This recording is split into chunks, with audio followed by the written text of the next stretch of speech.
Hello and welcome to a very special edition of Lansdowne Roar Live. David Dunn here, joined by Martin Prendergast, and we are live and we're here to talk about John O'Shea's squad. And I've just got a couple of foxes outside the window, so apologies if you hear that. I am in London. It's part of the landscape. But anyway, before we get into all of that, not the foxes, just remind you to hit that subscribe button, scan that QR code, and head over to our Facebook, Instagram, and our Twitter pages. Martin, how are you doing? You're in a very football-related place, although not in Ireland. I didn't actually notice till you told me, but do you want to share where you are at the moment? I'm undercover at the moment, Dave. Great to be on the show as usual, of course. Yeah, I'm undercover. I'm up in Watford. I'm at the Grove Hotel this evening. A bit of a celebration within the family. Not celebrating cousin Will's fantastic achievement, getting to promotion to the Premier League. But no, I'm at the Grove in Watford, and yeah, it's brilliant setup here. I mean, I've been here before as well, but yeah, it's a football escapes thing that goes on. It's a big company owned by Bobby Samora, some of the West Ham lads. Rio Ferdinand's involved in it some way. So yeah, I've been having a chat Oh, with Michael Dawson today. Didn't get a lot name of drop. sitting now. Uh, Yeah, picked that off the floor. But yeah, no, lovely setup. I mean, the pitches here, there are pitches that they sometimes knock around in, but I mean, it's close proximity to Arsenal's London Colney. So yeah, it's pretty decent setup. there we go. I just want to apologise for Martin's sound quality. He's not up to his usual high quality, but he is away with the missus. Yeah. you, you took, And you obviously, I took wanted her to be on to the show. you took her up to a football camp for her birthday. Did you ever see the episode? No, quality. It is a quality setup, like Jesus. Amazing. Did you ever see that episode of Simpsons where Homer buys Marge a bowling ball for her birthday and he gets the name Homer on it? It's part of the many of the celebratory gifts we've done for a birthday. So yeah, Okay. all good. Uh, well, anyway, we're going to crack on with this. But as always, we are Irish football's most interactive podcast. So have your say, leave a comment, and get involved. I see the first comment coming in there. We will get to those. Going to have a little chat. We're going to talk through the squad. We're going to talk about what we think of it. Then we're going to say what John O'Shea thinks of it, or talk about what he thinks of it, and go through some of his comments. And then we're going to get to what you think of it. And I want to hear from you.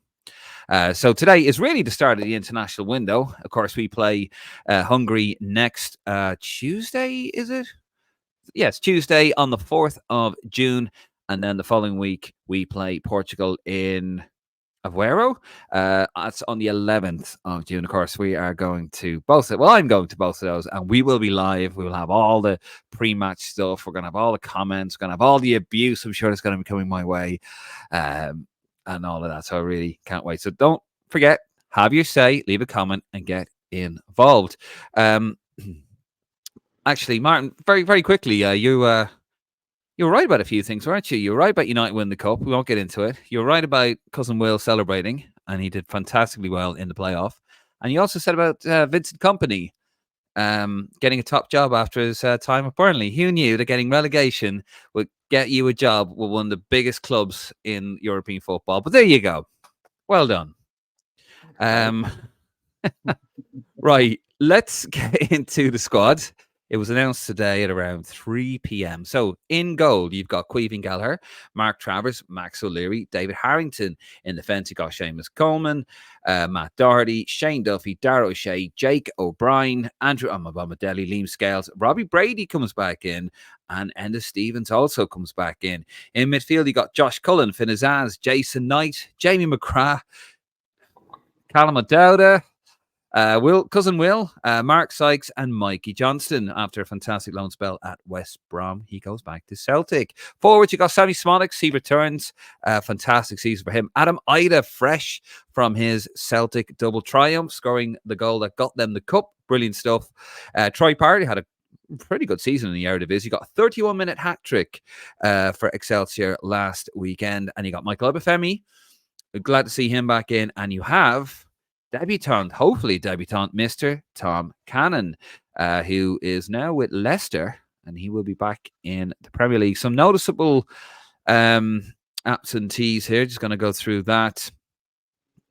You've got You've got no Evan Ferguson, no Nathan Collins, Gavin Mizuno, John Egan, Festi Abasella, Ryan Manning is out. We'll touch more on that later on. No Chidozie Ogbeni, no Alan Brown, no Jason Malumbi, and no Casey McAteer. Yet again, we'll touch on that. And actually, no um, James McLean, who thinks we're all fannies. But anyway, and then some noticeable inclusions is Shane Duffy's back. We'll talk more on that. Robbie Brady, who had a okay season, I suppose, with Preston. He's back in the squad. He played 32 times for Preston last season. And Ennis Stevens returns. He played 21 times last season for Stoke, but he missed a huge chunk due to a calf injury between December and March. So, Martin, I'm going to get into it. And actually, before I ask you, I'm going to remind our wonderful, wonderful Raw Faithful, have your say, leave a comment, get involved. And around the half an hour mark, hopefully before that, we're going to get to your comments and we're going to get through all of them. So keep them classy as best you can. So, Martin, you were right about a lot of things, Man United and all that stuff. But I was right about something as well, wasn't I? Because I said to you that John O'Shea was going to pick a lovely, safe squad, a nice maintenance squad. And there you go. That's what he's done. Yeah, he has. But I think also at the same time, it's the end of the season. A lot of these lads have had a long domestic season now. And, he's going with tried and tested there. He knows what he's going to get from them lads. I don't think it's groundbreaking at all, is it? And I think he knows what he's going to get these 2 games. A lot of the lads probably don't want to travel as well. A lot of the boys aren't the future of our squad, our team. And I think he is just confident that he will get results with them because he doesn't have to do an awful lot of work with them on some of the kind of ideas he's probably trying to get across to them. So I think it's not exactly brave, it's not groundbreaking, as I said, but I think the inclusion of Tom Cannon's an interesting one, which I'll come on to. I've got a theory on that. Even some of the Southampton lads being involved in it is kind of interesting because cousin Will, I've said as well off camera, didn't I, Dave? I'm not surprised he's there in the glowing quiet for the family. He comes from good stock. We will turn up for our country, Dave. Oh yeah. Well, I must admit, I'm not disappointed by the squad. I actually think John O'Shea couldn't do much yet again. He is the interim manager. He said before the last squad that he announced in March, he did say that look, if I was given the job full time, we'll talk more about that. I'd pick a completely different squad, but I'm not. So he has to keep it safe. He has to keep it warm, and that's what he's done. And that's why he's brought in my opinion, the likes of nothing against Seamus Como. He's brought him in there. Doherty, Duffy, which I do have a bit of an issue with, actually, Robbie Brady and Ennis Stevens. For me, obviously, Shane Duffy's been in the news for all the wrong reasons. He was found to be 3 times over the legal alcohol limit, drink driving, basically, 3 times over the legal limit. Didn't even get suspended by Norwich and actually played in their playoff, which they lost. Was a 4-0 to Leeds a couple of days later, and he's back in the squad. Personally, I wouldn't have him in there. But I do understand that John O'Shea, he is hamstrung by the squad here. Very happy to see Tom Cannon in as well, Martin. He came under a lot of stick, didn't he? Thought he was going to do another Declan Rice. And, well, he's in the squad. He's going to be a Premier League player next season as well with Leicester. Yeah, good to see because we know he's a player of massive potential. And we're all disappointed, to be honest, when he did kind of start kind of wobbling a little bit. And I still though would like to make sure that we do kind of get him involved in it. And I'd like to kind of have some reassurance from him. I want to see him in a press conference about now, basically saying that like my heart is with Ireland, and I'm not going to let you down. I want to play for us because I'm a little bit cynical with it. It worried me a little bit, even with John O'Shea. I know you're going to come on and talk about the comments he made today in the press conference, but he's saying that he spoke to the agent, spoke to Tom Cannon in March for that window when it kind of wasn't right. Now he's called him up, spoke to his family, wants him on board. He seems very keen, but the cynic in me is thinking Tom Cannon's now a Premier League player contractually. He can say I'm an international now if he gets the cap. It's not going to matter. It's not going to tie him down. because it's not a competitive match. A lot of people even still speculating about that. He will still be able to move unless he plays more than unless he plays competitive games for us. So these are two friendlies. Let's not forget that. But yeah, I think Irish fans as well need to kind of wake up to that rule, as Yeah. it were, and Well, understand the impact it may have. I mean, it's no real risk, is it, even having Tom Cannon, because he doesn't get, it's not a competitive game. So, if he gets capped, he can still play for England. I think that will be in the back of a lot of people's minds. And it's in the back of mine, to be honest with you. Yeah, I mean, there's two lads that are going to be training with the team as well.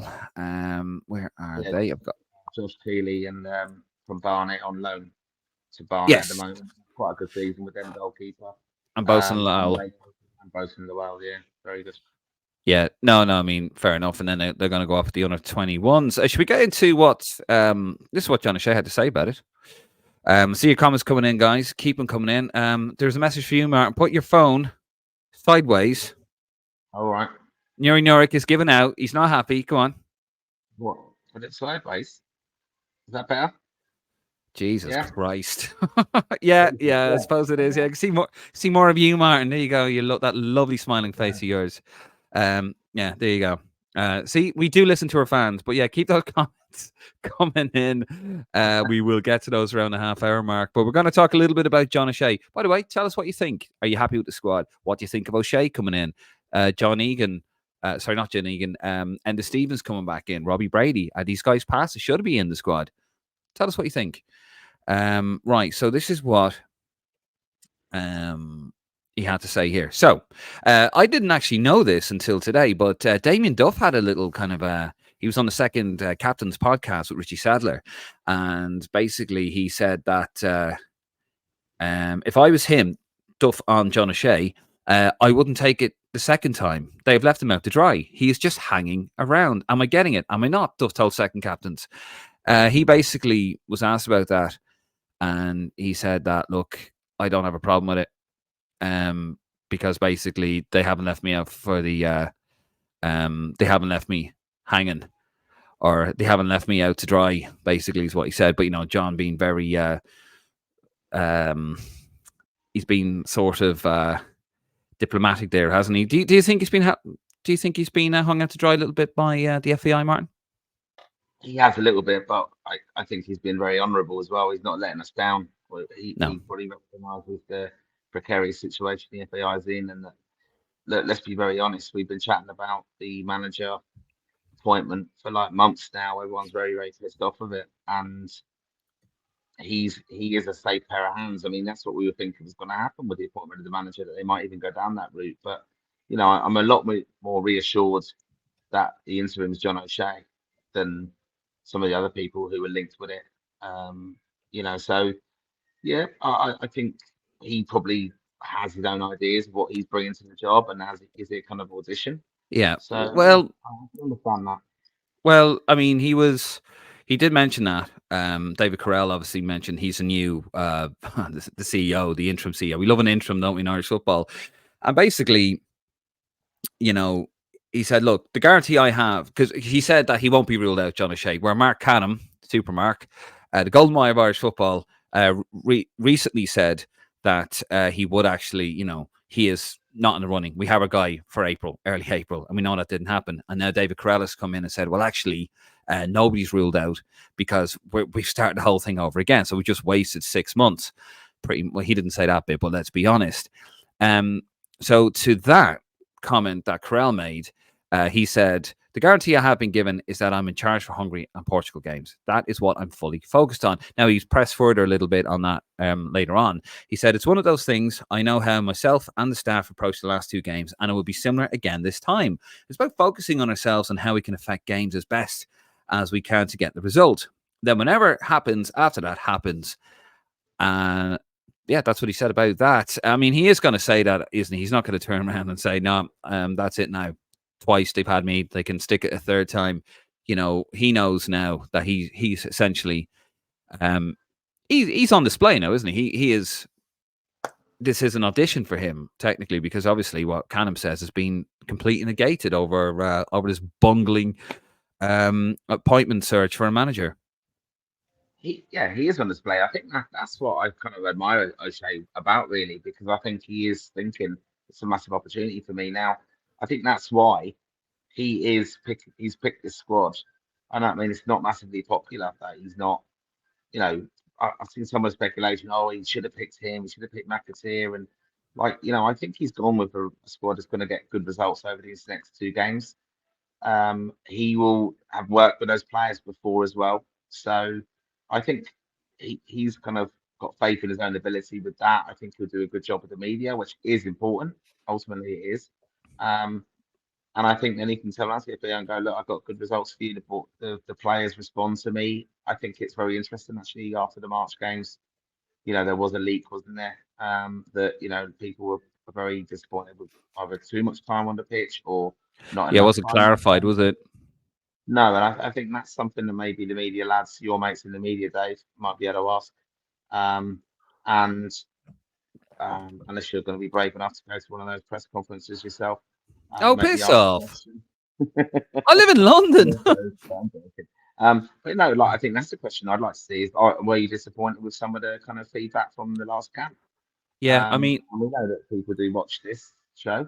And some of our friends in the media are part of the Raw faithful, I suppose. So I think that's a question that should be asked. That's what I would be asking, certainly. And I'll drop in there. I'm coming over to Dublin on the weekend.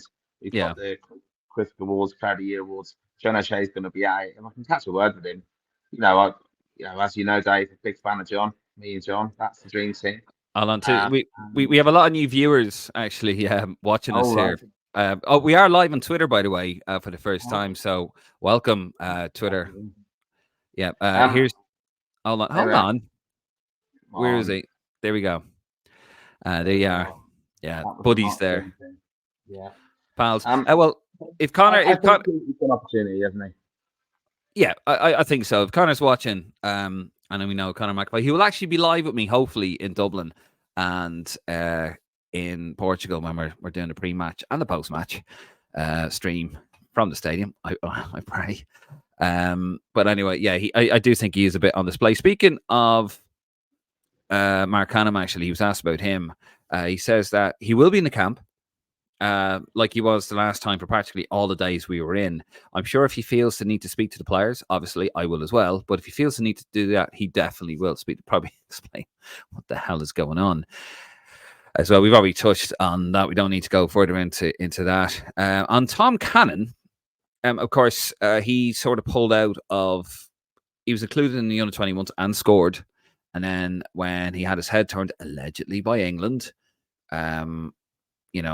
he pulled out and he had to sort his head out. So this is what he had to say. But now he's back in. This is what John had to say about Tom Cannon. I spoke to him a couple of times. I tried to get him in for the March window if possible. Seeing Tom at the under-21s, I know what a talent he is, what type of striker he is. I spoke to him and his agent and said, take your time, and when you're ready, just get back in touch with me. Thankfully, they did, and we were able to have another conversation. He was with his family when I spoke to him, and they're very proud and very happy to be committing to Ireland. I can only take a person at the conversation we had. He's looking forward to it and excited to come in for these two games. Let's wait and see. I'm sure it'll be the case and that he will be committed. Now, look, it's great to see that he is in for this game, but obviously, this is a friendly.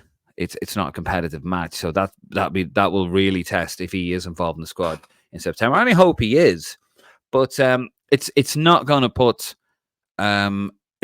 away the old doubters, though, Martin, is it, until we get him in for that competitive match.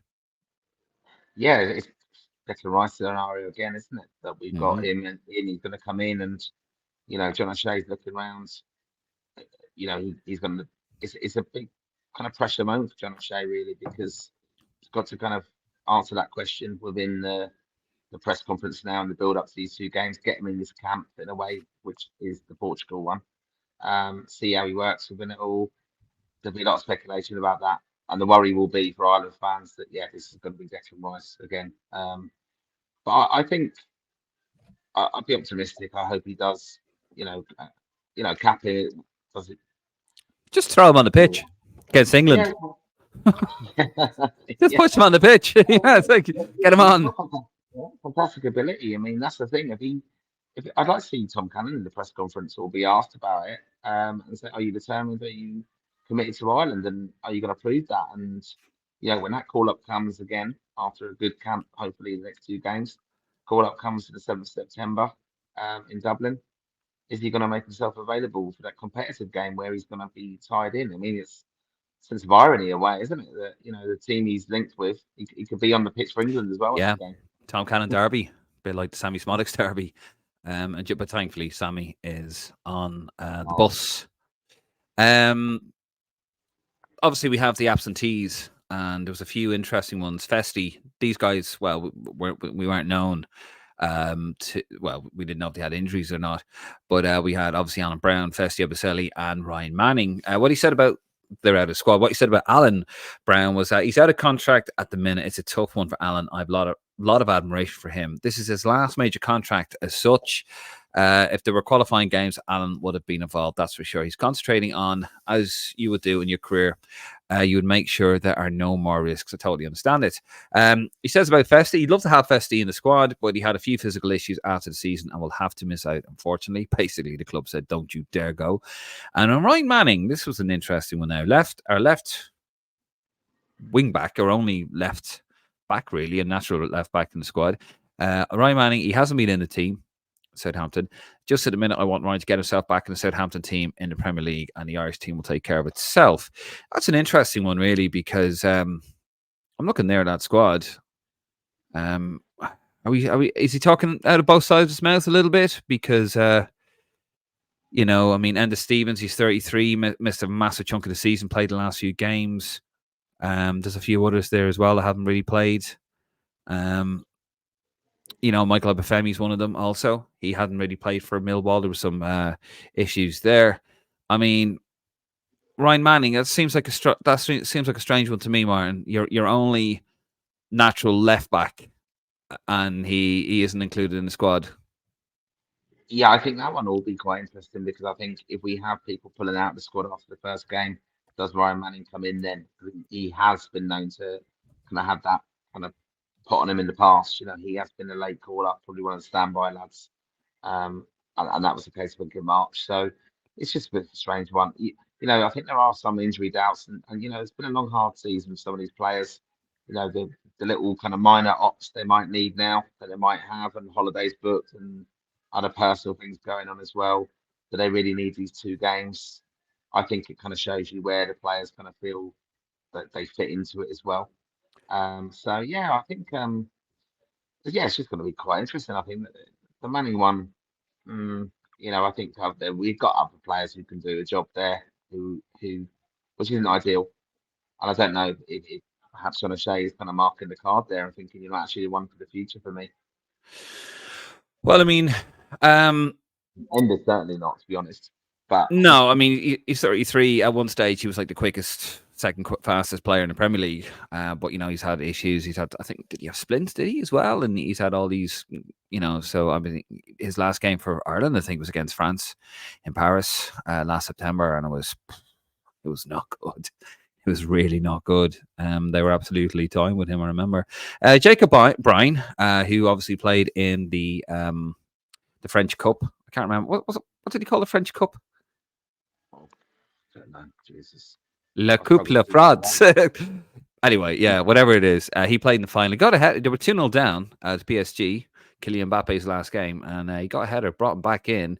But he is hopefully going to get some minutes now against either Hungary or Portugal. This is what Shea had to say about him. The centre backs we have are playing at a really high level too, and Jake knows that. The advances and strides Jake has taken in the last year to 6 months have been brilliant to see. He will definitely be involved in the June games, that is for sure. Yeah, because he wasn't involved in March, which I didn't think that was good from O'Shea, to be honest.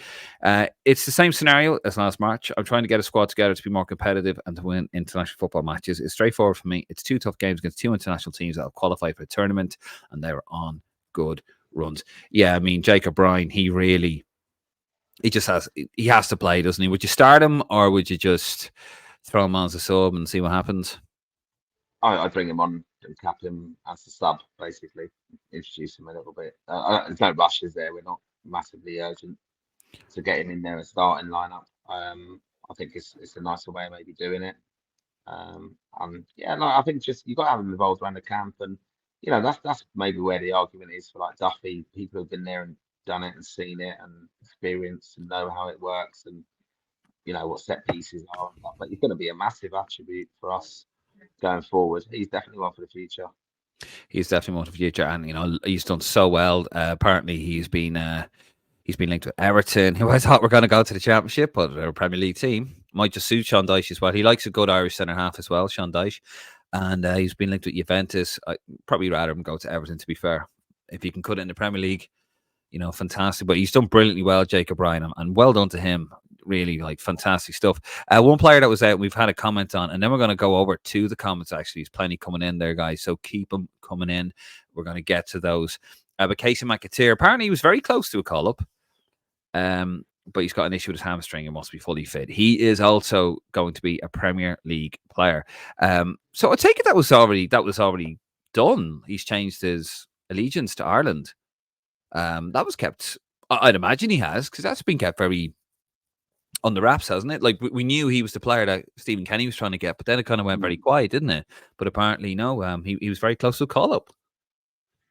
Yeah, and even back then, though, when Stephen Kenny was talking about it, it was just a little bit of I don't know, really. It was kind of just obviously speculation, but it was like kind of papering over the cracks, wasn't it? Give us something to kind of be excited about.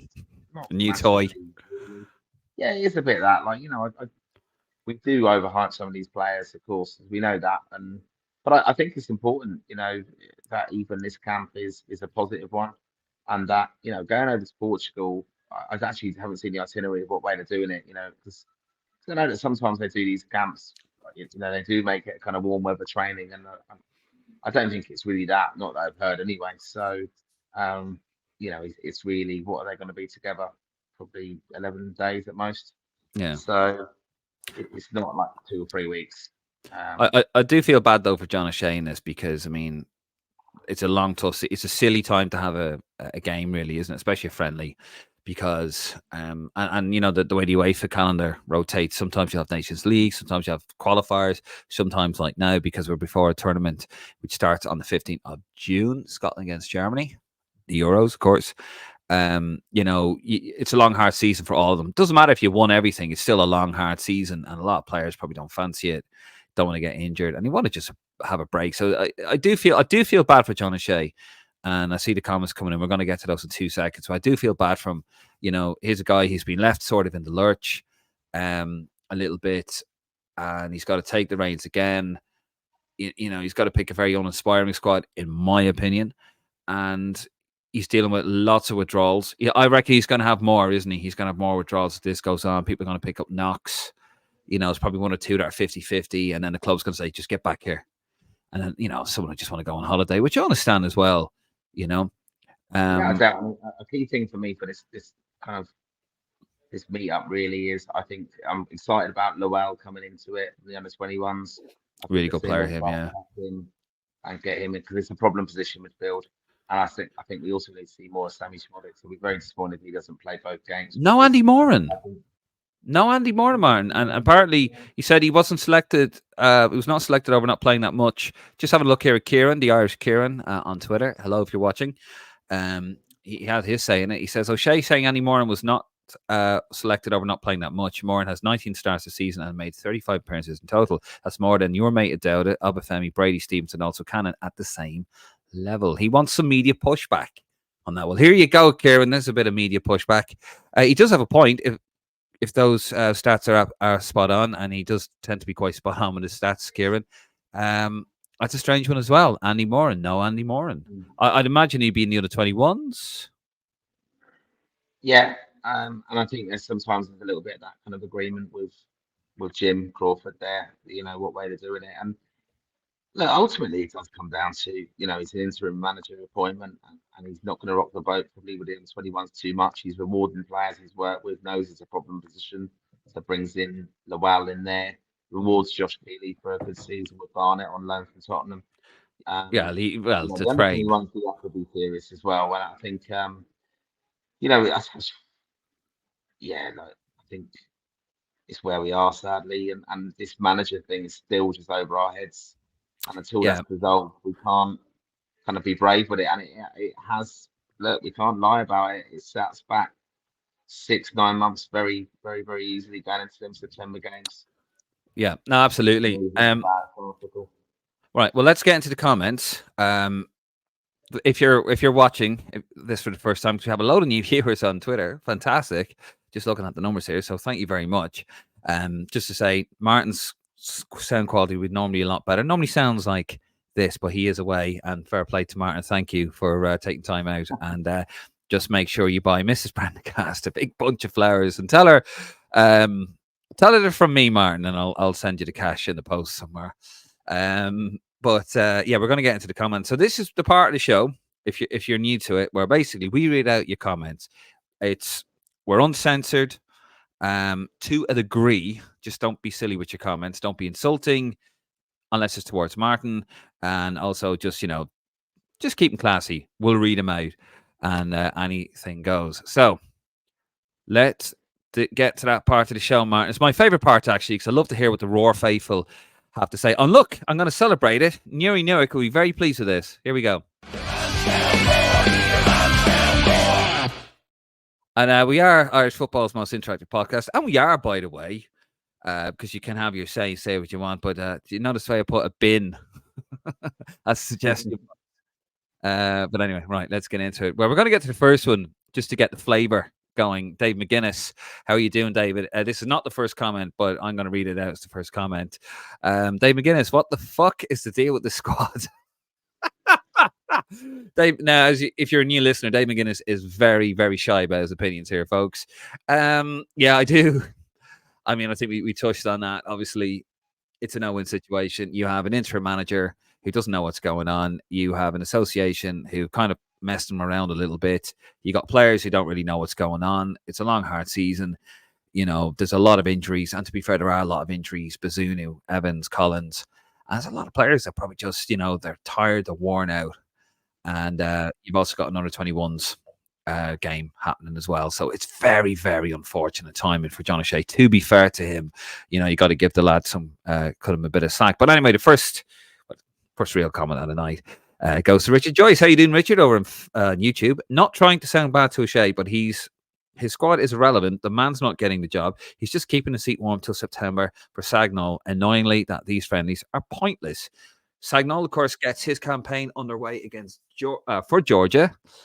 I have a Euro 2024 thing in front of me, and I can't find it because I haven't got the lights on.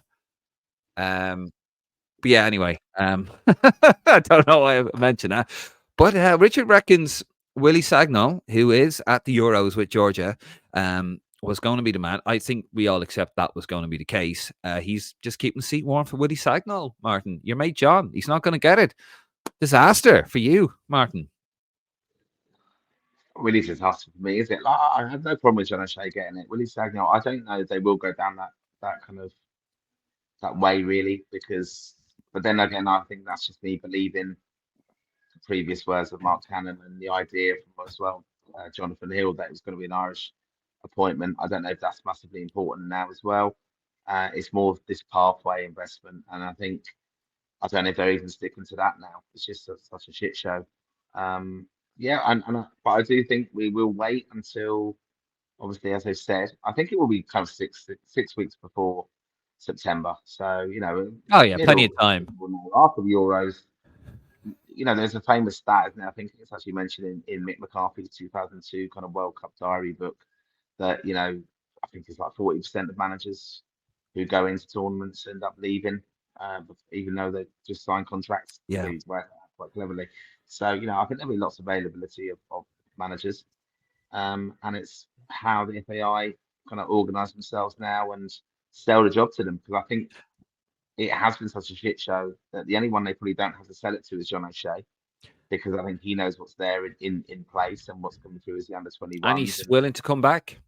Yeah, and he's willing to invest into it. Whereas everyone else, you are kind of saying that it doesn't look good, and what it doesn't look good to as well. Some of these players, kind of the granny rulers in a way, because why do you want to get involved with the FAI it's so kind of mad behind the scenes. And Yeah, it might sound a bit ludicrous to say this, but that's why maybe John O'Shea's picked this kind of safe squad of players who have had multiple caps over the years, because when they're going back to their clubs, they can say, look, look, look, it's good. Playing for Ireland's good. You're going to get opportunities and things, and it's not. yeah. It was actually well run. Okay. That's my dream world, of course. Mr. Well, Positive. I agree with John. I agree, with Richard. There, I do think I do feel sorry for him. I think it's just another squad of stagnation. This team needs a lot of work, and there's some decent players coming through. It needs a lot of work. It needs a man or woman, whoever, to impart their vision, their plan for the team, and we don't have that. But anyway, we'll move it on. Good squad. Let's masturbate over it. Wait, I just realised as I read it out, what he was saying. He gets me every week with that one. Graham Farrell, how you doing, Graham? Don't understand the laugh when you mentioned Jamie McGrath. The lad's a good player. Shane Duffy back in fuck sakes. I do. I hear you in that one, Graham. Jamie McGrath, well, we'll have to agree to disagree. He's never impressed me in an Ireland shirt, and he only has to impress me, Graham. Only me. And I think the lads would actually agree with me on that one. He had a good game against Portugal and Faro, and that was it. But we'll agree to disagree over that. Shane Duffy, I do agree with you there. I'm not sure what he's doing in the squad. Also, he didn't play.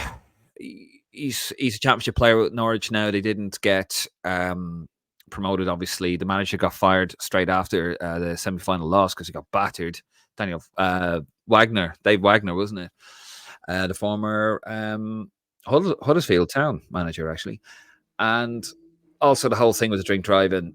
Not impressed by it. I'm surprised actually that Norwich played him after that. That's everything you need to know about that club. But that's my opinion on it. There, Graham Farrell as well. Brady and Stevens back in is a bit samey. Yeah, it doesn't seem to be revolution or evolution at the moment. Jim Campbell, hi from Dundee. Hell. Good man, Jim. Hope you were well. A new listener, new viewer. I hope you enjoy the show. New in New York. I agree with Graham Farrell. Shane Duffy, what the fuck? Yeah, I mean, Martin, Shane Duffy really, nothing against the guy, well, other than the drink driving thing. But yeah, really, should he? Would you have included him in the squad?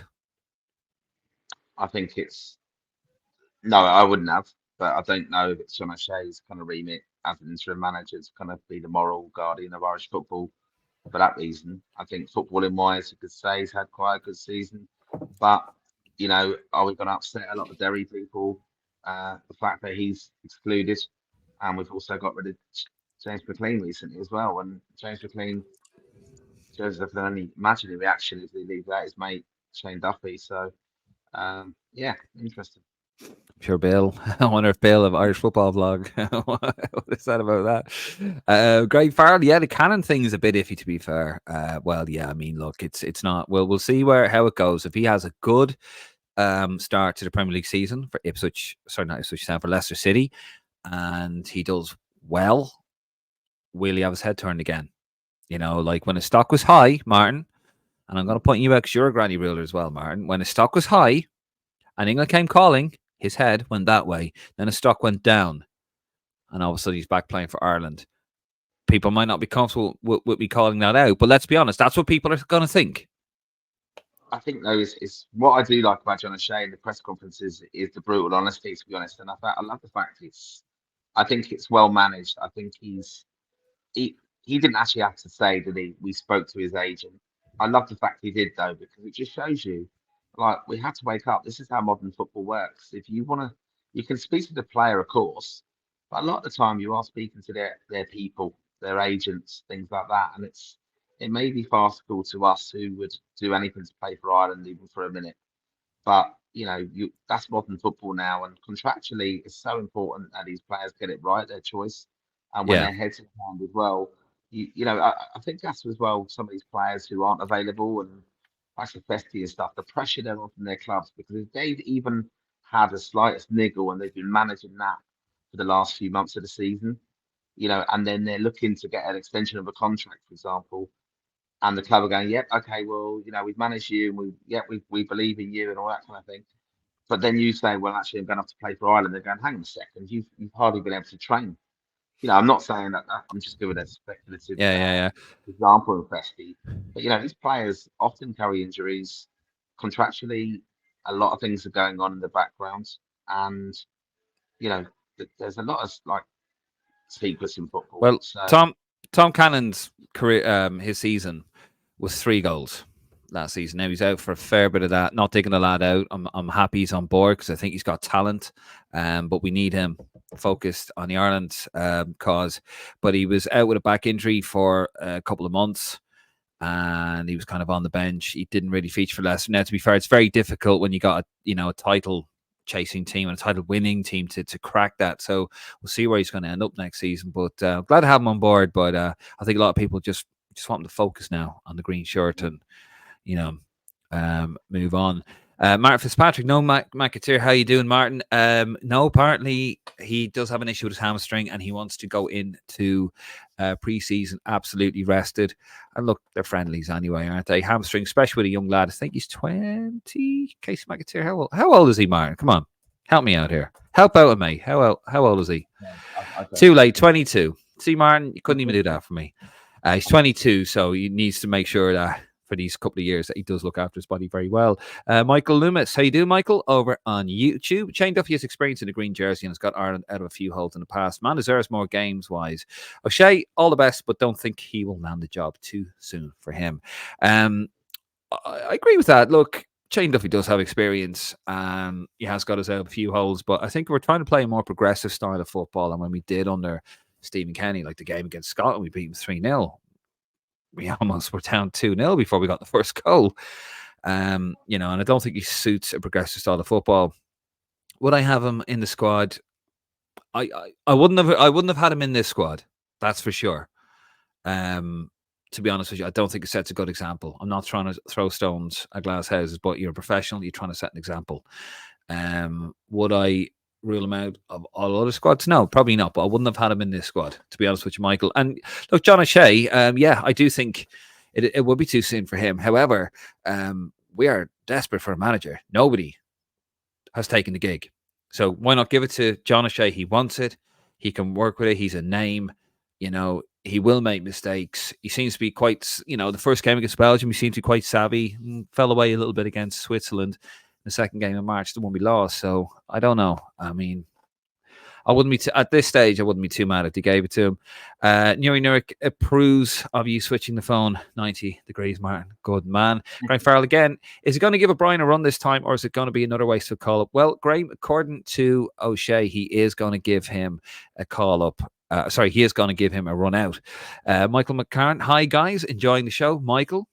Glad you are enjoying it over on Facebook. I want to say again a hello to our Twitter followers on both Twitter pages, Lansdowne Road and Roar. Getting a lot of new viewers here tonight, so hope you're enjoying the show. Irish football's most interactive podcast. Michael Loomis again. To be fair to O'Shea, he knows he hasn't got the experience for the job, so he's going to take what he can. Get 4 games is a nice experience for him to go in his manager career. I mean, so far so good, Michael, as well. He hasn't disgraced himself. Michael Loomis again. I believe that there's a deal already made for Sagnol to take it out to the Euros. O'Shea is just keeping a team in order till then. We've touched on that earlier on, but I wouldn't be surprised. Grey Farrell, football friends, of course, alluding to your lovely picture. Let me find it again. God, I'm running out of pictures here. I've loads of pictures on here. There you go. Ireland managing so far. He can put that on his CV. Having met me. Mates with Martin, yeah. Who is this man? He just appeared. That was in his hotel room, Martin, wasn't he? Just he just came out from underneath the bed. I'm still annoyed that you cannot get that top. You still can't buy that top. If anybody from Castoria is watching, for the love of God, put that top on for sale, and I will buy it. It's a quality. Looks like had more influence in that last camp than Brian Kerr there. Anyway, you did. Yeah, I'm sure he left an impression, Martin. Irish Jedi, how you doing, Irish Jedi? O'Shea can't go 3 home games in a row without a goal and expect to be considered. He should go for it with team selection. I think it's a great point. I think it's a very good point. He still hasn't got a goal yet. Very close to it in the game against Belgium, but we need to see.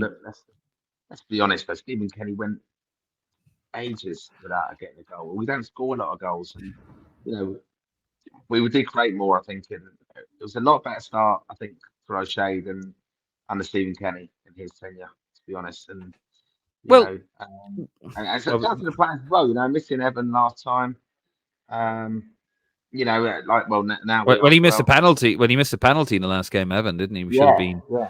So you know, Yeah, we had opportunities. Smodics as well was just had finding his feet at that level and came into it really well. So yeah, I'd be a lot brighter with it. Even Adam Ida coming on, I thought was a lot more creative. And one of the yeah, ones who didn't get time on the pitch, of course, is Obafemi. And I think you do have to look at some of the players. You know, it's very tough on strikers. We had for a long time, didn't we? Strikers who just weren't able to score for Ireland. Went a long time. Adam Ida went a long time without getting a goal. mm. And now he's on the back of a fantastic season, winning with Well, Celtic. That's a will huge will plus. will will it translate to international football? I think Irish is right. We need to see more. We do need to see more. We're against Hungary now, who have qualified for Euro, so it'd be a Yeah. good opportunity. One player though I think is important that who's absent, and just saying how we do build up Irish players, Dave, is Callum Robinson has just fell off a cliff completely. I mean, even Aaron Conley Yeah, was in squad not so long ago, and it just shows Does- you we put so much pressure and praise on them when they perform, but they've got to be so consistent. It just shows you the top level, the consistency is key. yeah. As I said, I don't think. Well, we'll get through the comments there. But League of Ireland Fan TV, our friends over there, how you doing, lads? Cowardly would be harsh, but it's an incredibly unaspiring squad selection from John O'Shea. Yeah, and yet again, I don't think that's his fault. He did say March that if I was the permanent manager, I would pick a different team. So I don't think it's his fault. Look, it's not up to him. It's not his job to retire Duffy or Brady or Coleman or anything. I'm not saying that we should retire them, but that's not up for him. That's up for the next manager, whoever that may be, and it might be O'Shea. We don't know, but that's up to the next manager. So I do feel for John O'Shea. To be fair, Irish Jedi again. Totally understandable from Alan Brown. He played through injury numerous camps in the last qualifying campaign. Deserves one last big club contract. Yeah, absolutely. He's at that age now, isn't he? This is going to be it for him. So totally understandable.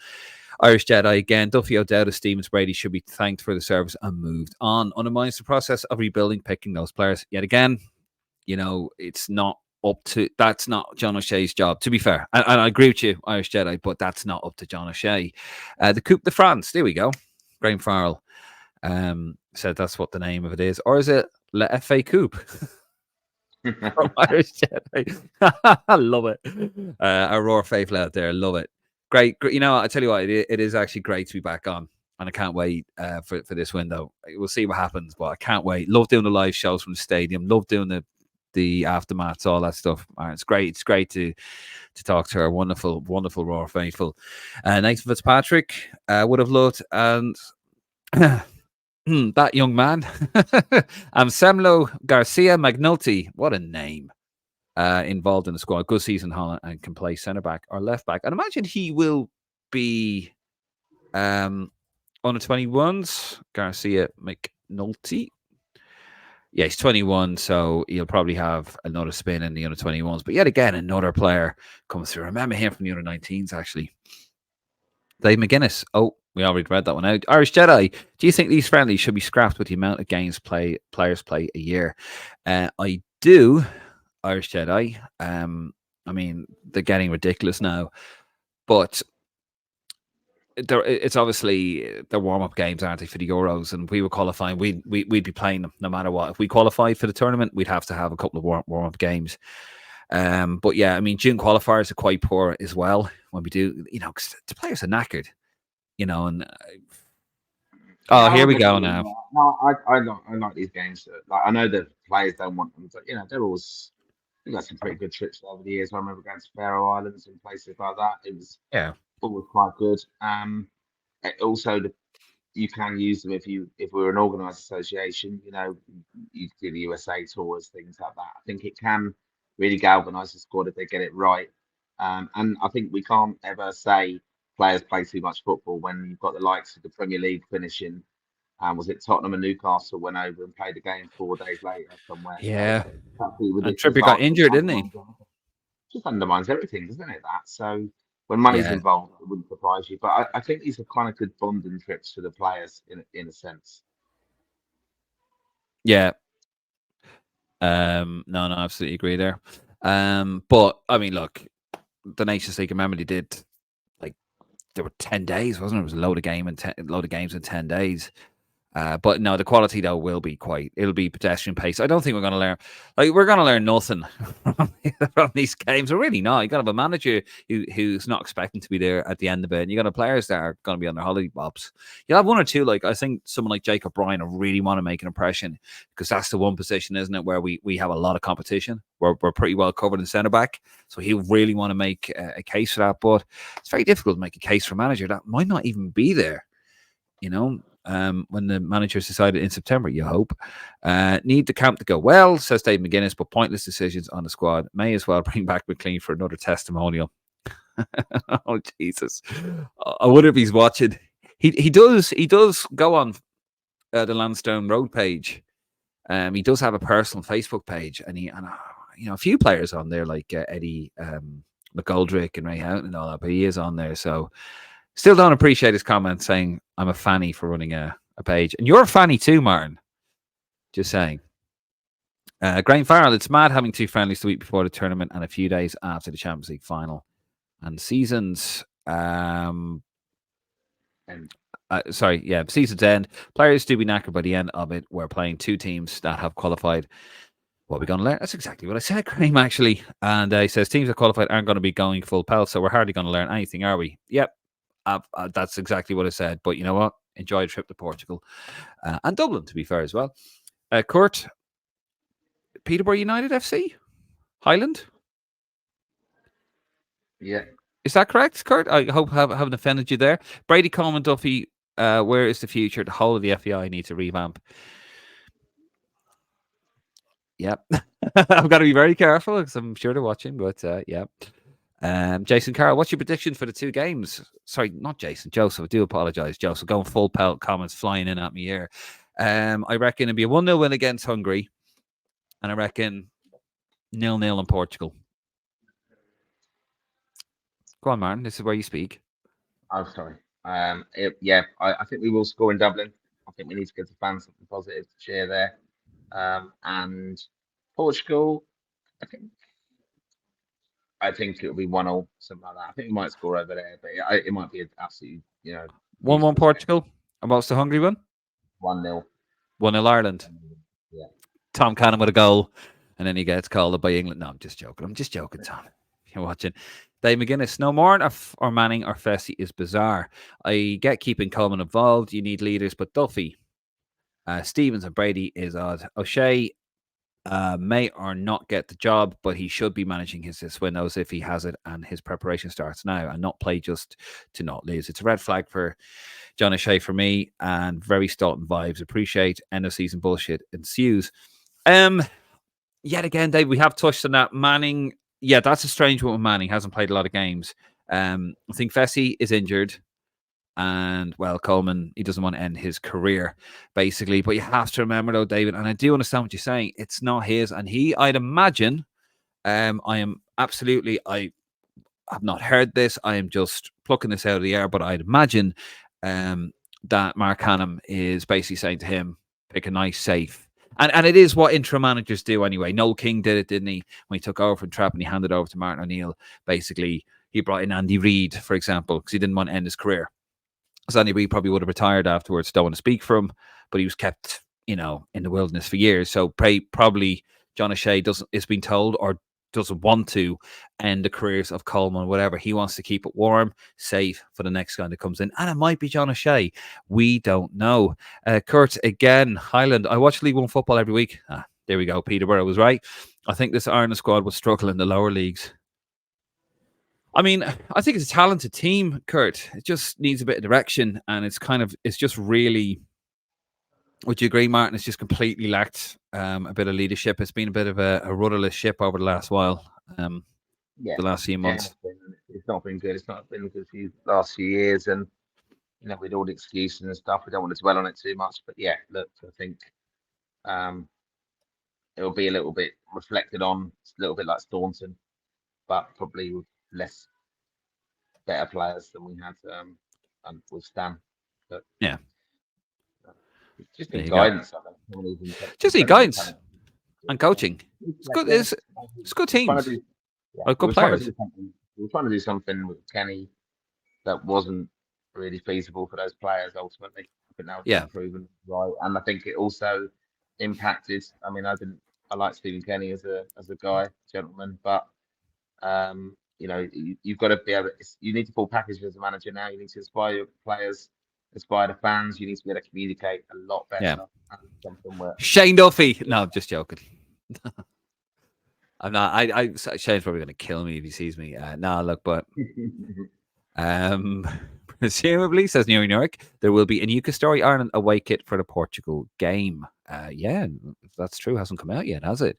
You see, they have a wholesale thing or an outlet thing on there, don't they? A story. Mm, And you notice you can't actually get the jersey in the UK either. Have you noticed that? yeah, it's, Oh, oh, you know me. I could go on all day about this. we Um, won't. no, I know we won't. Yeah, but yeah, I don't. Well, look, it wouldn't surprise me that we've still not launched the shirt, even if we are, when all the other teams have come out with their ones for the Euros, and kids in Ireland are probably buying Mbappe tops and Ronaldo tops still, and we haven't got an Ireland shirt out in the shops. But not that we should necessarily have one, but still, we just don't get it right ever. No, Which is a and we big. we don't consult with the Ireland fans either. Rule one of marketing: conduct a poll. I see that it still frustrates me to this day. I just always think JC. I mean, Jesus Christ. Yeah. Those who know know. If you, by the way, if you ever want to know about that story about JC, Jesus Christ of the shirts, if you talk to me in person, I'll tell you. I'll tell you what happened. That was a wild ride. Um, Dave McGuinness, I think Sagnol could be Carsley all over again. FEI putting all their eggs in that basket for him to get his head turned by something else. If Georgia has a respectable Euros, he will get reasonably good club offers for Europa League level teams and better international jobs. I think that's a very fair point, because I mean, that's why we're in the mess we're in, isn't it? We put all our eggs in one basket with one guy apparently, and then they qualify. Well, if it is this guy, if it is Sagnol, we don't know. But unless they've signed a pre-contract agreement, which they haven't, because it would have been announced. I mean, because nothing's been ratified by the board, it's just very up in the air, isn't it? Like we really don't know if it is this guy. If it is, we saw that. What was it? I'm going to go back to Euro 2004. Jacques Santini was the manager of France, and when the tournament ended, he signed a pre-contract before the tournament. Actually, for when the tournament ended, he was taken over as Tottenham boss, and his first game was actually against. I think it was a 1-1 draw with Rafa Benitez's first game in charge of Liverpool. 1-1 draw at White Hart Lane. I could be wrong. So they haven't even signed that, have they? Like there's there's They nothing. don't know what they're doing. No. And again, Well, it's just the buzzword in football at the moment is like, even if you think of like the season that's just finished, look how many clubs. It's just football's just absolutely gone mental. Like they have no kind of morals or shame in sacking managers who win, or speculation and being interviewed now. Like you just won a trophy, for example, Eric Ten Hag the other day. And they're all asking him what about speculation. Players are not doing media after winning the FA Cup because they're just afraid that they're going to be asked about the manager, the awkward position yeah, they're put in. And the buzzword of football now is all head coach, head coach, head coach. I mean, look at the incredible football sides who are competing for the Premier League, and even playing in Europe like Barcelona and stuff. But they just sack their managers so quickly now, and it's just a merry-go-round. And yeah, something now that's kind of, it's unsettling me a little bit more. Not that we're in the league, obviously, of getting those caliber of managers in there, but you know, you can, there's a lot of managers that you think who, for example, who've managed Chelsea in the past 10 years, yeah, who they had one very, very good job or done a good job winning a trophy somewhere, and then it's just they're linked with. They got the job at Chelsea then, so you just don't know what way people are approaching stuff. Someone could have a very good performance at the Euros, who's not even on the radar, and just think, yeah, like Willie said, he could easily go anywhere else if he has a good performance with that level of, and his people are working in the background to get him that job. So Mm. you just don't know. Like Robbie Keane could come back into the equation quite simply as well. He could. Robbie Keane. I wouldn't be Mm. anyway surprised with anything in football. That's a question, actually. We're sort of catching up on the comments. Our Raw Faithful, would you take Robbie Keane right now? There was a video of him actually in, was it Jerusalem or no? It's supposed to be Tel Aviv, wasn't it? Where he walked into kids playing football on a park, and he got involved and he started playing around. And Claudine put the video up of him. Would you guys out there? Would you take Robbie Keane as a manager? Just putting it out there, just asking the question. Darren, how's it going? Do you know what? Every bloody time my mind goes blank with that surname. I'm not even going to insult you with it, Darren, but I'm glad to see what Hartnett. Hartnett. Yes, Hartnett. Sorry, Darren. We always every day we butcher your day. I'm so sorry. But I'm glad you're enjoying the show. Hi, lads. Love the show as always. I know people will say it doesn't matter, but this bugs me. Why is Harrington called up? He's Fleetwood Town manager, goalkeeper, I believe. Crazy inclusion, reserve keeper or not. Now, Darren, would this have anything to do with Mr. Brian Talbot at Bohemians Football Club? A lot of Bows fans say that. I do not know enough about Brian Talbot, but a lot of people have said to me that he should be in that. He should be considered in that squad, not just as a token gesture, but he's actually a very good goalkeeper. Don't know anything with the League of Ireland, Darren. Well, if I don't, bloody Martin doesn't, that's for sure. Sorry, Martin. I love you. But yeah, what is it with Brian Talbot? I mean, he's there. He's already. How old is he actually? Not Brian Talbot, but Harrington at Fleetwood. Hold on. See, I'm doing all this for you. David Harrington. He's 23, and Brian Talbot's 24, I believe. So yeah, it's a strange one. Maybe give the League of Ireland lad a bit of an experience. I have no idea what it is, but you guys agree there? In the middle of the season, no? Huh? It might be that they're in the middle of the season, really, the League of Ireland. Oh, that's true. Yeah, I keep forgetting on a completely different schedule there. Maybe that's it. And then rewarding someone perhaps or having a look at him as an opportunity, isn't it? Mazzini's out. Now, Darren hasn't said he wants Brian Talbot, by the way. We're putting words in his mouth there, so but I'm pretty sure that's what Darren wants. But yeah, I mean, you're in the middle of the League of Ireland season, which is hotting up. Duff doing a fantastic job with Shelbourne. They won in Tala as well against Shamrock Rovers. See, I know a little bit about the League of Ireland, Martin. You haven't got a clue. John Murphy over on YouTube. This squad screams to me that O'Shea won't be the long-term manager. It just seems like a squad that's stable, no experiments, which would suggest he's going. Also, the John confirmed McAteer has committed. Yeah, I understand what you're saying there, John. It does seem like that. However, he could still be the manager. David Carell did come out last week and said, actually, basically, we're wiping the slate clean. It's an open process again, where Mark Kahneman said that he wasn't going to get it. So I reckon whoever they go after next time turns it down, or who they have on their sites, they'll probably go to John. Look, just take it. And John would probably take it. He's been there for don't want to put words in his mouth, but he's been there for his country so much. Also, McAteer, he didn't confirm it, but he did say he was close to a call up. But we did touch on it earlier on, John. We weren't too sure whether we hadn't heard anything confirmed, but apparently he was very close to a call up. Graham Farrell again. Shane Duffy probably using his own drunken hole to fill the gap in the back four. Oh God. Muppet. Richard Keogh sacked by Derby for the same thing, which he wasn't when he wasn't even driving. Well, just to confirm, Richard Keogh was sacked, and he did take Derby to court and won. Was it Derby? Was it? Yeah. It was, and he did win for unfair dismissal. He wasn't driving; he was in the back of a car, and he had a horrible leg injury. But yeah, Shane Duffy, as I said, 3 times over the limit. He shouldn't be included in the squad. That's my opinion. Jim Campbell lays the boots in there. Shane Duffy was a flop for Celtic. He really was. Liam Scales, though, done very well. He's included in the squad. He's had a fantastic double winning season, and so has Adam Ida up in Celtic. P. Ireland, how you doing? Cork City fan, good man. Loving the podcast, lads. First time listening live. Good man. Thank you very much. What is your name? I don't want to say it's Patrick. Could be Paul. Could be Peter.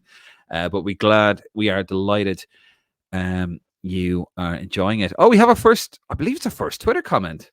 Irish football blog. Hated, adored. I think Bill's had a few lemonades there. Is he?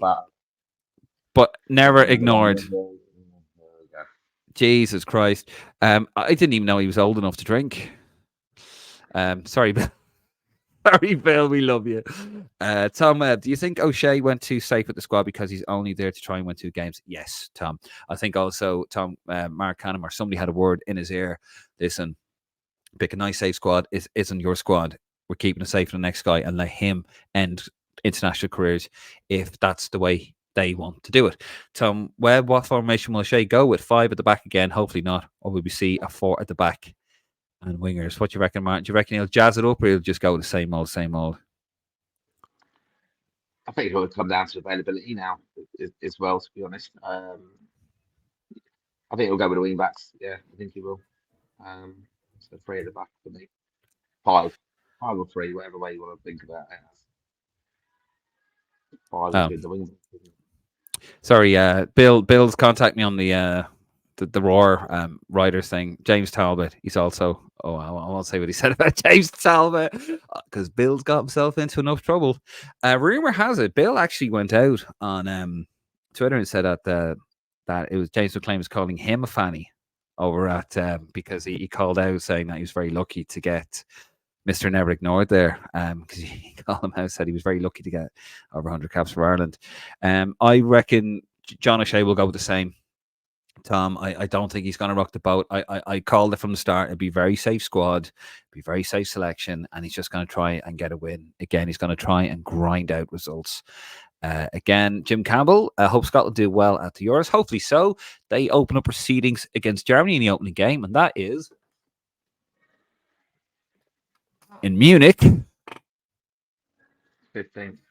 15th of June. Sorry, I need to rethink this wall thing, but we are, Jim, going to be doing some podcasts all through the Euros, and we're going to be doing sort of reactionary podcasts, and we will be covering them for a bit of crack because we're not in them, are we? And God knows when we will be. But yeah, we hope Scotland does well. They've never got out of a group. They've never got out of a group stage, Martin, when he made it to a major tournament in Scotland, ever, of any tournament. They're very unlucky in Euro 96, weren't they? Yeah. It was. When Holland got that one goal, Netherlands got that one goal back against England when England smashed them 4-1, that knocked them out. Jesus. And that team, those players, like some players they've had, some frightening teams over the years, Scotland. Michael Loomis again. Martin, is that picture the reason you want O'Shea for the Ireland job? I'm not that fickle. Yeah, you are. You really are. He is, trust me. And then he'd be going to him, John, do you remember me? Do you remember me when I snuck into your hotel room and a security guard took me away and it says, O'Brien should get minutes this time round. Deserves it. Adam Kavanagh on Jacob Ryan. Yes, and John O'Shea says that he will get minutes. Graham Farrell, the Belgium game was a very, very good performance. We looked like a decent side again, but Jesus, the Switzerland game was like back to the Kenny era, so chalk and cheese. And yet again, it was 2 games. And I did say that, 2 games, whether we hammered them 4-0 or we lost 4-0, was not enough to check whether, to confirm whether O'Shea's the man or not. Joe 123452. Ida. Are you listening now, Martin? It's Ida. Sorry about that. I mean, we do have a problem on the show pronouncing Gaelic names. Gaelic names. I mean, there you go, Joe. I mean, this is what I'm working with. Gaelic names. Fucking hell. First of all, Irish names. If you're going to go down the Irish route, it's Gaelga, not Gaelic. He's not Scottish. Right? See what I'm dealing with? The excellence of elocution right over here. Sometimes. Willie Motley. Lads, do you think chasing Tom Cannon is necessary when we have Ida, Ferguson, Barrett, and other Irish-born strikers to choose from? See, Joe? See, I listen. I hear you, pal. To be honest with you, Willie, we need as many players as we possibly can get. I'm not having a go. I'm not sticking the boot in. But when you don't have, although we have massive potential with the League of Ireland, but when you don't have a fully functioning, up and running League of Ireland, roaring at all cylinders and being what it could absolutely very much be, there's so much potential there. We need to get as many players in as we possibly can. And some people, I don't have an issue with players not born in Ireland. Some of our greatest moments, first ever World Cup goal by Welshman, first ever tournament goal by a Scotsman, doesn't really bother me. I'm not saying that that bothers you either, Willie. That's not the implication, but at the end of the day, we need as many players as we can. Darren, how you doing again? I don't think it's madness. We're never blessed enough to qualify again sometime. It's a great chance to see reserve keepers, young players, different styles, etc. He also would love to see a League of Ireland 11 versus Ireland. I don't think I would, because managed by Duff. Or actually, no, imagine managed by Stephen Kenny and he won. Oh God, wow, that'd be mad. That'd be hilarious. Graham Farr 1-0 and 0-0. Christ, you're optimistic, ain't you? That is optimistic, Graham. I went to every Ireland match last year. Raymond McInerney, we can get our tennis balls back. Give it another few months and we'll see. We'll see who we get in. David Corral, I mean, you said he's a sound man. Martin, he's the interim guy. Let's see, Let's see what we get with him. I'll give on and we'll give him the absolute benefit of the doubt. Irish Jedi. Notice numerous international managers don't seem to rate Manning like a pace or defensive qualities. I think they're very fair points there, Irish Jedi. He does have a distinct lack of pace, which is worrying for a wing back, because I thought I was kind of part of it. But yeah, he does. He likes an L shot from distance. He's a good player, but yeah, as a wing back, I do think his pace does let him down a bit. And I think that's one of the reasons managers, and you are right, they don't seem to really fancy him for whatever reason. Brandon Walsh, have a feeling Canning has only agreed to call it because his club career has stalled. We did call it earlier on. That's what people would think. And to be fair, I think he has a point. Raymond McInerney, best player that played at the Kennedy Cup. Is that for you, Martin? Don't know. No. What is the Kennedy Cup? That's schoolboy, is it? I believe so. I don't know. Yeah, sorry, we're based in England, Raymond. We do apologise. Irish Jedi, do you think the Euros is a higher standard than the World Cup when you look at the quality of each group? Yes, I do. Martin, would you agree? I don't know. Really, it's a really good question. You get some absolute really crap teams at the World Cup. So on that basis, I would say the Euros are stronger. But I think then you do have, Brazil, Argentina involved, and Mexico, and those teams are very difficult to beat. Uruguay, and then you got the African nations coming in, so it's very difficult. So yeah, it's a really good question.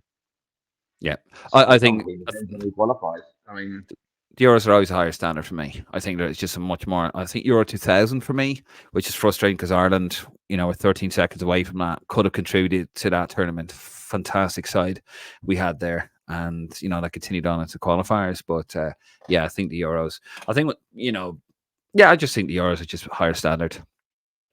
That's my opinion. Graham Farrell, conduct a poll. What would the polls care about Ireland? Well. I think they care very much, actually. Some of my best friends are Polish. Well, no, that's not true. I do have Polish friends. Kurt, again, at Kurt Highland, Preston fan. Imagine being my wife, my kids, my in-laws, my friends cheering on England and the unbelievable talent they have. What have I got to look forward to watching Love Island? Oh, God. Yeah. I mean, Martin, what's it going to be like supporting England all summer? I do have a feeling they're going to win it. It's inevitable, isn't it? They're going to get across the line somewhere. I'm just hoping that still will happen. I think it's the keeper. I think that's where the weakness is still. Yeah. No Henderson or whatever. I mean, what a team! Holy God, what a team! And obviously the manager, I think as well. Southgate. I don't think he's no. I know even living in England, people speculate and saying that they brought in I think I read it somewhere the other day. So you bring in Klopp, Why didn't they bring in Klopp, for example, and say, right, go on, go and win the Euros? But that's a big call, isn't it? But the top managers can get those results, can't they? And galvanise the squad. And I think Southgate, I think Yeah. he's a bit of a weak link. Fair enough. Dave McGuinness, well, he says Newton in. I'll take him at this stage. Raymond McInerney, he used to drink milk. Not sure who he's talking about there. P. Iron, this is on Robbie Keane. I'd rather shit in my hands and clap than take Keane back or take Keane. Graham Farrell, no, he's not experiencing up. This is on Robbie Keane, and not because of this bullshit argument about him taking blood money from Israel. Oh, controversial. Those are Graham's comments, not mine. I'm just saying. Great for one there as well. I think we better just, we don't have a production team. We don't have a production team. I am the production team and the host, and I'm flying through these. But now, I mean, we are uncensored to a degree. James Talbot, his name is, and he's nowhere. I said Brian Talbot, didn't I? That's what Bill was giving out to me about. Sorry, guys. Brian Talbot, I don't know. I just make up names, to be fair. James Talbot, his name is, and he's nowhere near good enough to be near the Ireland squad. Dave McGuinness, regardless of Keane's potential as a manager, he has a lot of bridge building to do with Irish fans. He took 250,000 quid for several years of doing nothing when the FAI was in the balls of his arse financially. And he's going to continue that. We'll get back to that. And I do agree, actually, that for me, absolutely. He destroyed his legacy with that. Anything after that was just Darren James Talbot. Sorry, Darren. Yes, James Talbot. I do apologise. Was excellent before his injury. The excellence of elocution. Well, at least it said Brian correctly. Was excellent before his injury when he was in the last camp in Ireland. Did his shoulder in. Hasn't been the same since. He has since suffered mental health difficulties and is no longer. And well, I'm not sure what that means, but I didn't know that. Number one. Number one. Thank you. There you go. Sorry, guys. It's been a long L day. But no, I'm sorry to hear that actually about James Talbot, and hopefully he is feeling a lot better. Dave McGuinness about Robbie Keane again. He could have tore the contract up and free up that 250k for grassroots, etc. 100% agree with you there. He went to Israel and should have paid attention to the mood in the country. A lot of fans will never forgive him for that. That is also very true. He needs to go away for a couple of years somewhere else and then come back. Darren again, Irish Jedi, that's very true. Numerous managers have turned him down. This is on Ryan Manning.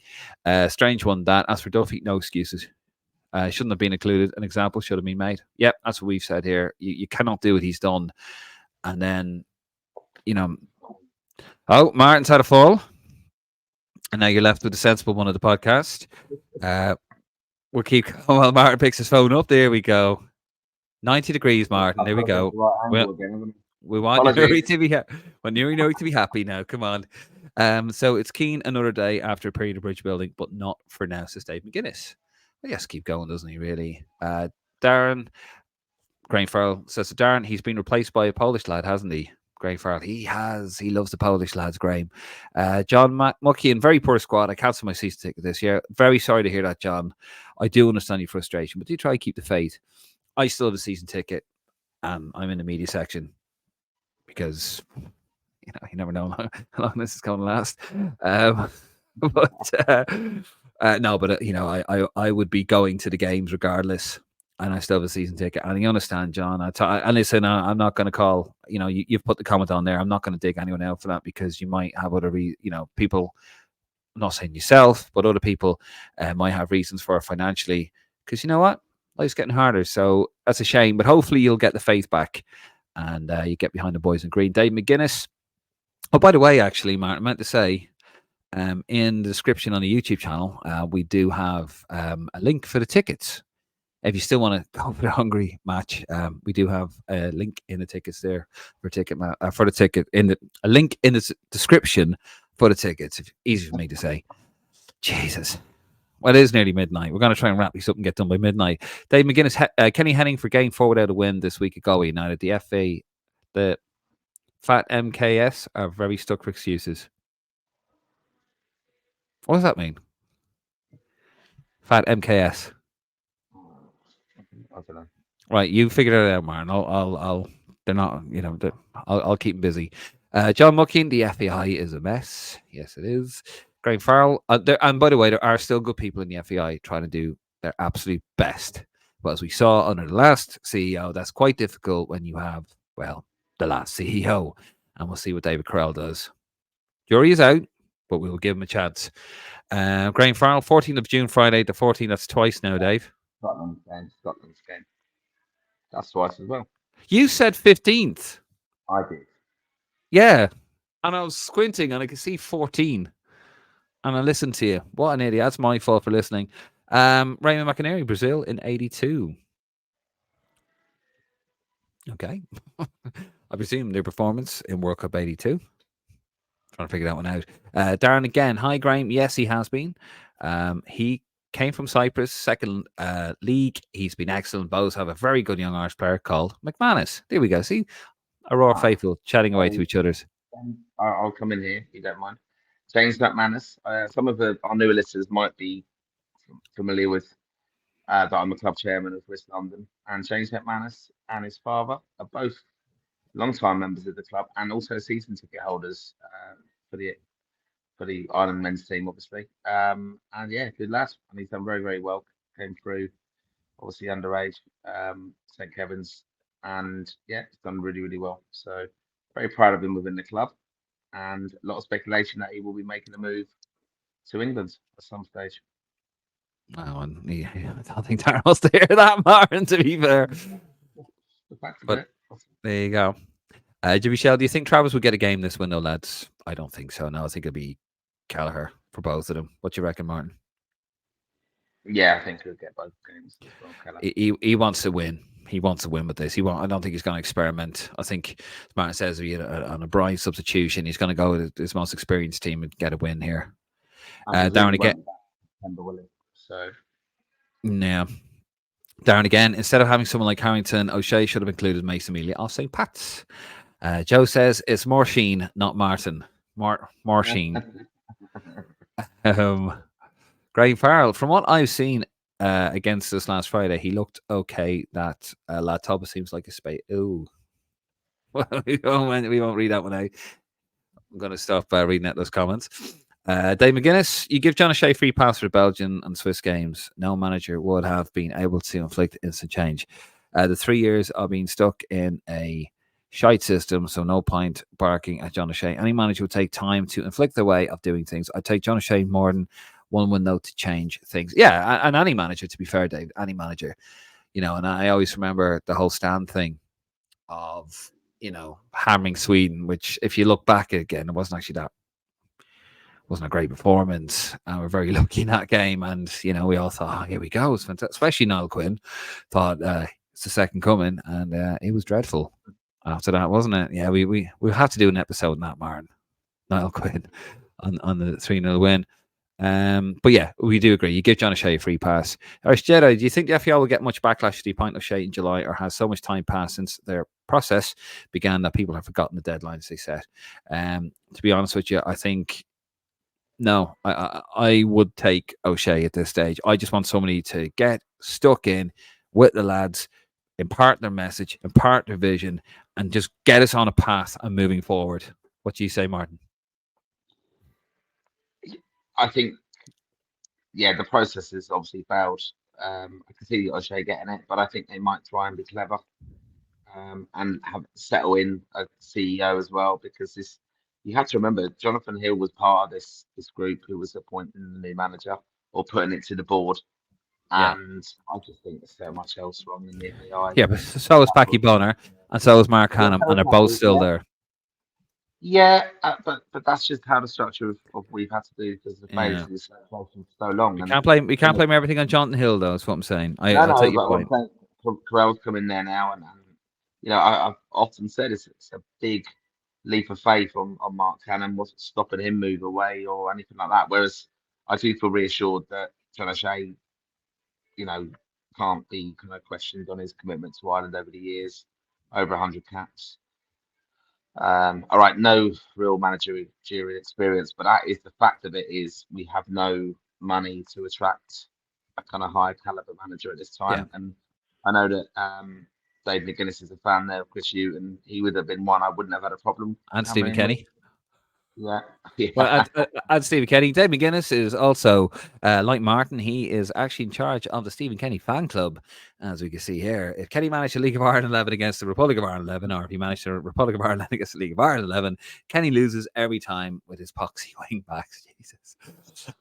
Ray McInerney, Kennedy Cup, Damien Duff, best player to play in the Kennedy Cup. I will bow to your knowledge there, Raymond. And sorry for our ignorance, but there's only so much we can cover, I'm afraid.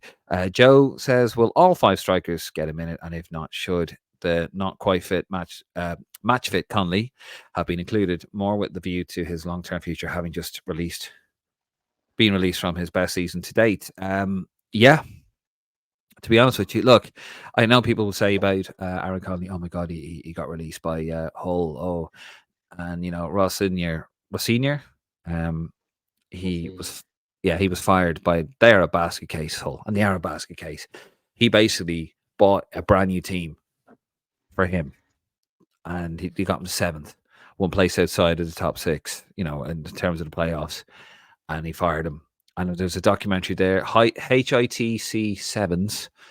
I don't know how is it Hitch Sevens? I don't know what way you pronounce it, but he's actually a Hull City fan. He did a great documentary and explains the whole thing. It's like, sorry, but we need to talk about Hull, and the whole thing's a basket case. So I do feel bad for Aaron Connolly, and yeah, I think this is where, why not bring him in?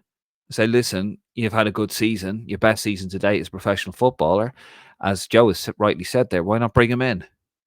Arm around the shoulder, you still included, hopefully, or maybe it is because he needs to find another club. That's why he's maybe not involved. And but if he wants to put himself in the shop window, this would be a great chance. That's my opinion, anyway. Darren does explain what the Kenny Cup is. It's an underage tournament where every top league of each jurisdiction has a team made of the best players in their league, and they put full tournament football. I think it's under 13s. Thank you very much, Darren. Yeah, no, you see, we don't claim, Martin, to know everything about football. I do actually know the Kennedy Cup. Sorry, I do. I think St. Kevin's boys have been in that. Bit late now, mate. It's a bit late they now. do have other international kind of invitations to it, I think. And then there's the famous one up in Northern Ireland, isn't there? Is it Milk Cup, isn't it? Yeah, Man United go over to that a lot as well.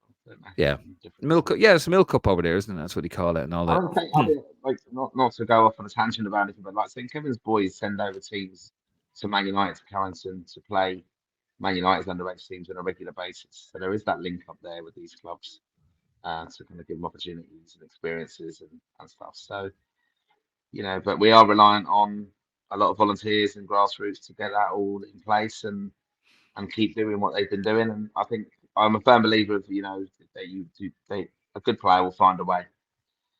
They'll find a way. Yeah.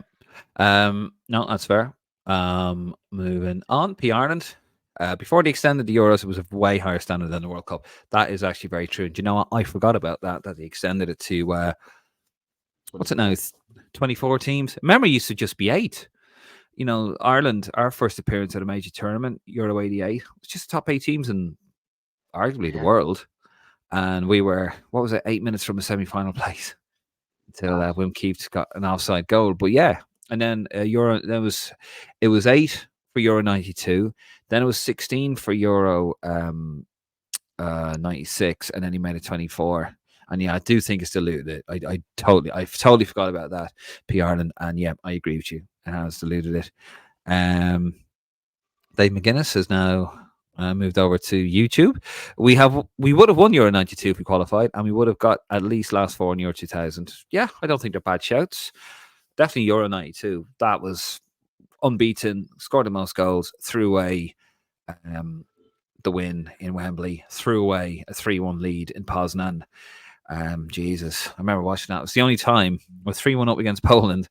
It's the time I really saw my granddad lose the rag over football. Like, stupid. But anyway, and Euro 2000, yeah, we had a really good team then. Really good team. Irwin was still, top of his game. You had Roy Keane, top of his game. Given, Kelly, Alan Kelly, Dean Kiley as well. Really good side. Jimmy Shell, would you go Italian again, guys? Seen the last weekend, Claudio Ranieri retired at club level, but Hardy to stay involved in football if an international job came around. To be honest with you, no, Jimmy. I know he's He's a nice guy. Never met him. Never had a pleasure. Won the Premier League, but he is a bit of a basket case. It'd be entertaining, and I'm sure we'd love him. But I think it'd be the same. It'd go down the same way with Trapattoni. I started off great, and then it was just the wheels would come flying apart. But probably happen a lot quicker. Martin, what do you reckon? Yeah, no, I'm not entertaining that at all. There you go. No There you other go. explanation. No, Martin wants to go to bed. That's what it is. Irish Jedi. Hypothetical question: would you take England winning the next World Cup if it meant Ireland qualified and you got to travel to America? Personally, I would. Yeah. I mean, I don't need to ask you that, Martin. Do I? I mean, I look. I live in England, Martin. I both live in England, and it doesn't really bother me if England do win it, or whatever. I just want Ireland to do well. But that's gonna be interesting Yeah, to see as the I think tournament goes. the England-Ireland rivalry means more to us than it does to England. I know we had the game where they beat us in lockdown, didn't they, recently? It didn't really matter, did it? But like, and that was a proud record, though. I think back to '84, was it? That they hadn't beaten us. 85. 85, yeah. And but I think like they've evolved so much as a footballing nation now that it's not really No. competition at the moment, sadly. And I want us to get to a World Cup or Euros and stuff and see us competing at that highest level again. And yeah, it wouldn't matter to me if they won it, No. to be honest. No, not. And the other thing I'd say about it is whatever England do in football in terms grassroots and stuff, we always kind of tag on to the end of it in a sense. So I think a lot of our kids watching football in Ireland will be watching English football clubs. We'll be seeing, there's no doubt, I'm sure in the summer when I go to Ireland, I'll be seeing English Yeah. players' names on the back of shirts, club shirts that lads are supporting in Ireland. And they're going to be players that are going to inspire them to obviously play football in Ireland. So, and the improvements in everything kind of does filter through from the club structure and stuff. So I don't really have a problem with it, to be honest. No, and I'm actually looking forward to the Euros because if deeper they go in the comment, people want to moan about them, and that's what we're here for, folks. We might do a few live episodes during the Euros, Martin.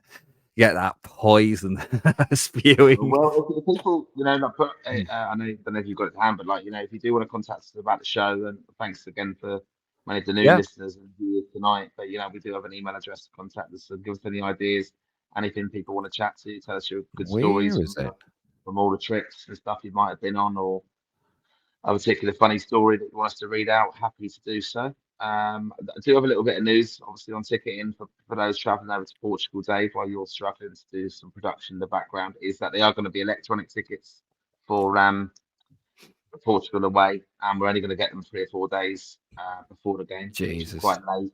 Struggle with the paper ones. We have had problems before with games recently with Ireland fans attending, and being, that's something that hopefully the UEFA and the host association will sort out, so there's no problems. And obviously wishing everyone a safe trip going over there supporting Ireland. Absolutely. We're back in the APOP, aren't we, in Athens, where all the damage, all that was done. But yeah, as Martin said, here is the email address, pod@lansdowneroar.ie, pod@lansdowneroar.ie. Anything you want us to talk about, you want to tell us a story, your first Ireland game, something you want to share with us, special moment. If you want us to talk about it on the podcast and mention it, we will absolutely happily do that on the next episode of Lansdowne Roar. We are for the fans, by the fans, by the fans, for the fans. I can't even read my own fucking low slogan. One of those anyway. They both mean the same bloody thing anyway. And yeah, just contact us there, pod@lansdowneroar.ie, and we'll read it out. We're going to wrap up these comments because Martin needs to go to bed. You didn't tell your missus that you'd be back like in a couple of minutes, did you? So it'll be about an hour. Oh, Jesus Christ! But it's just only grateful I'm not in the bar, so that's quite good. Fair enough. She's probably watching now. Sorry, Mrs. Prendergast, if you are. Right, let's quickly on this one. Michael Loomis, who would you like to see take the job from the top 5 bookies candidate? Lee Carsley for me, because he's still in the top 5. Lee Carsley, according to Paddy Powers, is number 5 at 10-1. What about you, Martin? Sagnall, O'Shea, Chris Hughton, Steve Bruce, or Carsley? I'd have no problem with Newton, John O'Shea, and the more I think it'd be a good crack, Big Sam. Anyway, right. Just for that's Martin totally. just wants Big Sam. Martin just wants Big Sam. I just think it'd be a lot of fun. I think he's a bit of a lunatic, and obviously a few links with Irish football over the years. Oh yeah, So Limerick FC. Like it was I Limerick think we FC. can Was grow our players Limerick? really well. But like, I'm not a massive fan of his football style. But I think if like say Newton wasn't coming in to kind of put that in place to kind of keep us competitive, which I think we need to be in the next campaign, of course. Yeah, Uh, and you're not going to give O'Shea lots of time, which I think we need. I think Big Sam would get results. Big Sam. Jesus.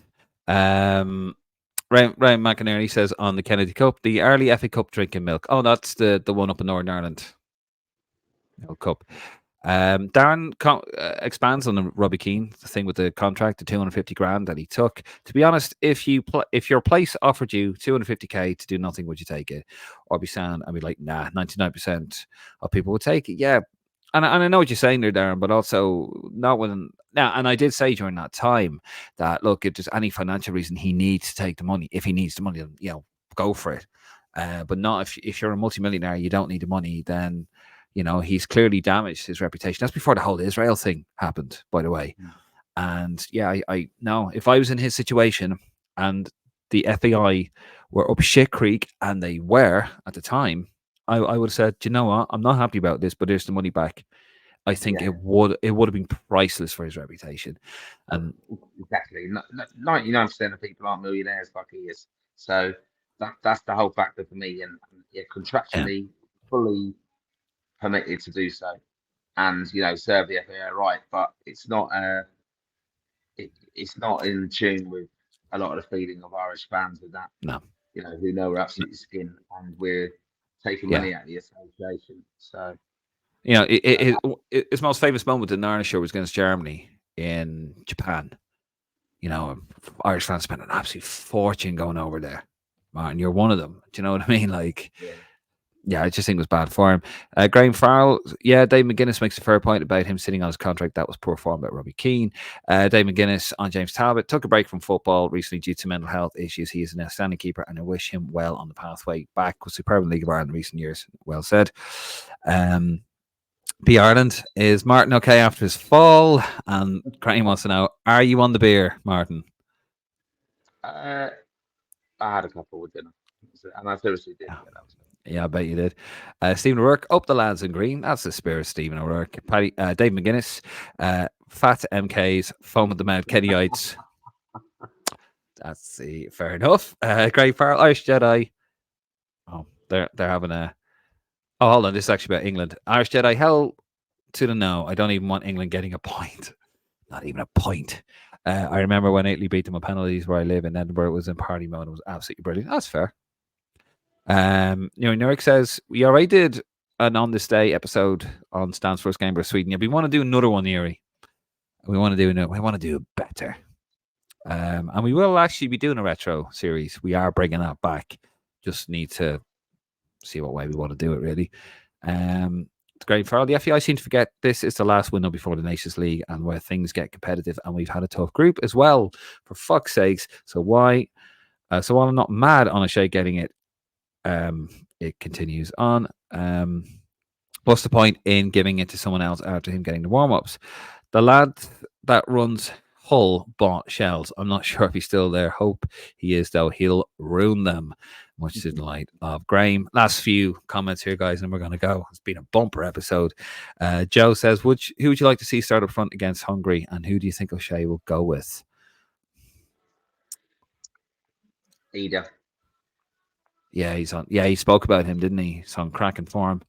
But he said he hoped to calm down and focus. He'll go with Ida. Up front as a lone striker. What did he do last time? He played two behind the front one, did he? Smolix will go in there, I think. Smolix and Parrott behind Ida? Maybe. Yeah. That's who I'd like to see, actually. Why not? The three lads are an absolute fire at the moment. Obafemi will come in, but he's had a bit of a tough time at Millwall. But yeah, I think it was, Ida spearheading Smonix and Parrott behind them. Parrott's has a really good season at. They're playing tonight, actually, Excelsior. I think they lost. I think we're down to 9 men. I think they're in the playoff. Because they're going to get relegated to the whatever the second division is, or anyway. Graham Farrell, that Macedonia away game was heartbreaking. 92nd minute in Skopje put us in the playoffs, and then the rumble in Izmir. Yes. Ed M, how you doing, Ed?